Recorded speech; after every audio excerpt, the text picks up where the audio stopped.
Indian ചരിത്ര വിഭാഗത്തിൽ 10th പ്രിലിമിനറിയിൽ പ്രധാനമായും പഠിക്കേണ്ട ഒരു ഏരിയയാണ് 1857 ഫസ്റ്റ് റിവോൾട്ട്. അതിൽ വരുന്ന പ്രധാനപ്പെട്ട 2 ഉദ്ധരണികളാണ് ഒന്ന് ഡൽഹൗസി പ്രഭു പറഞ്ഞതും പിന്നെ ഹ്യൂ ക്രോസിൻ്റെ ഒരു കമൻറ്റും. അപ്പോൾ ഇത് രണ്ടുമാണ് ചോദിക്കാൻ സാധ്യതയുള്ള 2 കൊട്ടേഷൻസ്. അതൊന്ന് നോക്കാം. ഒരു ദിവസം നമ്മുടെ വായിൽ പതിക്കാൻ പോകുന്ന ഒരു ചെറി എന്ന് അഭിപ്രായപ്പെട്ട ആരാണ്? ഡൽഹൗസി പ്രഭു. ഇത് സ്ഥിരം ചോദ്യമാണ്. അതായത് വീട്ടിൻ്റെ പറമ്പിലൊക്കെ ആയിരിക്കും, ഹൗസിനകത്തൊക്കെ ആയിരിക്കും ഏതാണ് വീട്ടിൽ ചെറിപ്പഴം നട്ടുപിടിപ്പിച്ചിട്ടുണ്ട്. അപ്പോൾ അതുകൊണ്ട് തന്നെ ആ ഒരു രീതിയിൽ തന്നെ കണക്ട് ചെയ്ത് പഠിക്കാൻ പറ്റും. അടുത്തത്, വിപ്ലവകാരികളുടെ സമുന്നത നേതാവ് എന്ന് ഝാൻസി റാണിയെ വിശേഷിപ്പിച്ചത് ഹ്യൂ ക്രോസ്. വിപ്ലവകാരികളുടെയൊക്കെ പോക്കറ്റിലൊക്കെ വേണമെങ്കിൽ അവരെയൊക്കെ നമുക്ക് റോസാപ്പൂവൊക്കെ കൊടുത്ത് ഒന്ന് നമുക്ക് വെൽക്കം ചെയ്യാം അല്ലേ? അപ്പോൾ ആ ഒരു രീതിയിൽ അതിനെ കണക്ട് ചെയ്ത് വിപ്ലവകാരികളുടെ സമുന്നത നേതാവെന്ന് ഝാൻസി റാണിയെ വിശേഷിപ്പിച്ചവരാണ് ഹ്യൂ ക്രോസ്. ഓക്കെ, ഇനി ചില പുസ്തകങ്ങളും എഴുത്തുകാരും. ഇതും ഒരു പ്രധാനപ്പെട്ട ഏരിയയാണ്, അതൊന്ന് നോക്കാം. ഒന്നാമത്തത്, ശിപ്പായി ലഹളയുടെ കാരണങ്ങളും അനന്തരഫലങ്ങളും എന്ന് പറഞ്ഞതാരാണ്?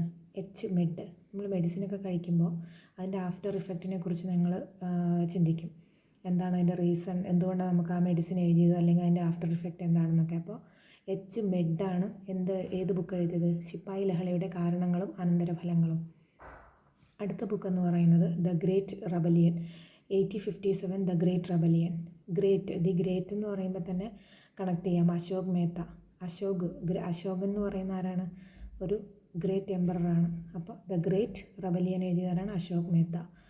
അല്ലാതെ പഞ്ചായത്ത് രാജിൽ നമ്മൾ അശോക് മേത്തയെക്കുറിച്ച് പഠിക്കുന്നുണ്ട്, അത് വേറെ നമുക്ക് നോക്കാം. അപ്പോൾ ശിപ്പായി മ്യൂട്ടിനി ആൻഡ് റിവോൾട്ട് ഓഫ് 1857 ആരാണ് എഴുതിയത്? R.C. മജുംദാർ. ഇങ്ങനെ ഓർമ്മിക്കാം. ശിപ്പായി മ്യൂട്ടിനി, ശിപ്പായിയായി നിന്ന് അയാൾക്ക് മടുത്തുപോയി, അങ്ങനെ R.C.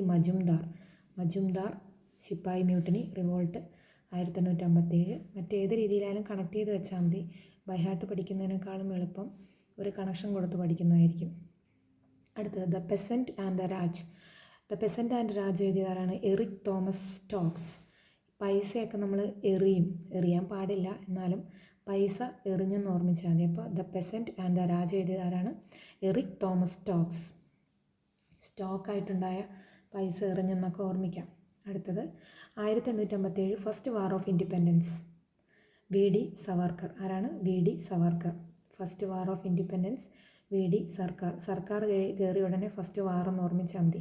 അപ്പോൾ V.D. Savarkar, first war of independence. അടുത്തത്, history of sepoy war in India. ഇന്ത്യയിലെന്ന് ഓർമ്മിക്കാം. ഇന്ത്യ പറയുമ്പോൾ നമുക്ക് എന്താണ് അത് ഇങ്ങനെ ഓർമ്മിക്കണം. History of sepoy war in India, അത് ജോൺ കെയിംസ്. ആരാണ്? John Kayes. അപ്പോൾ അടുത്തത്, എ ഹിസ്റ്ററി ഓഫ്, ഇതിനെനിക്കൊരു പ്രത്യേകിച്ചൊരു കണക്ഷൻ കിട്ടിയിട്ടില്ല. കൂട്ടുകാർ കിട്ടുവാണെങ്കിൽ അതൊന്ന് കമൻറ്റ് ചെയ്യും. A history of Indian mutiny, അത് T.R. ഹോംസ്. ഇന്ത്യൻ മ്യൂട്ടണി എപ്പോഴും ഇന്ത്യയിൽ വെച്ച് നടക്കും, അത് നമ്മുടെ ഹോമാണ്, വീടാണ്. അപ്പോൾ ഇന്ത്യൻ മ്യൂട്ടണി T.R. ഹോംസ്, വീട്ടിൽ മ്യൂട്ടണി. ശിപ്പായി മ്യൂട്ടണി എന്ന് പറഞ്ഞ ബുക്ക് എഴുതിയതാരാണ്? ചതോപാധ്യായ. ശിപ്പായി മ്യൂട്ടണി എന്ന് പറഞ്ഞതാരാണ് എഴുതിയ ബുക്ക്? ശിപ്പായി മ്യൂട്ടണി 1857 എന്ന് പറഞ്ഞ book എഴുതിയതാരാണ്? H.B.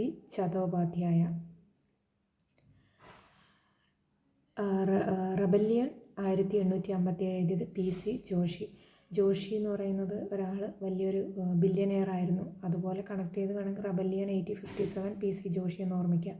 Next, queen of Jhansi, Mahasweta ദേവി അല്ലേ? ക്യൂൻ ദേവി കണക്ട് ചെയ്താൽ മതി. രാജ്ഞി ദേവി. ഈ പേരും ഇതുമായിട്ടൊരു വനിതയാണെന്നുള്ള രീതിയിലും കണക്ട് ചെയ്ത് പഠിക്കാം. അടുത്തത്, 1857 എസെൻസൻ. ഒരു നമ്പർ മാത്രമായതുകൊണ്ട് ഒരു സൈൻ, ഒരു സിമ്പൽ പോലെ തോന്നൂലേ? നമുക്ക് അങ്ങനെയും പഠിക്കാം, വേറെ രീതിയിലും എങ്ങനെയായാലും അത് കണക്ട് ചെയ്യാൻ പറ്റും. ഒരു നമ്പർ മാത്രമേ ഉള്ളൂ, അതുകൊണ്ട് എസെൻസൻ.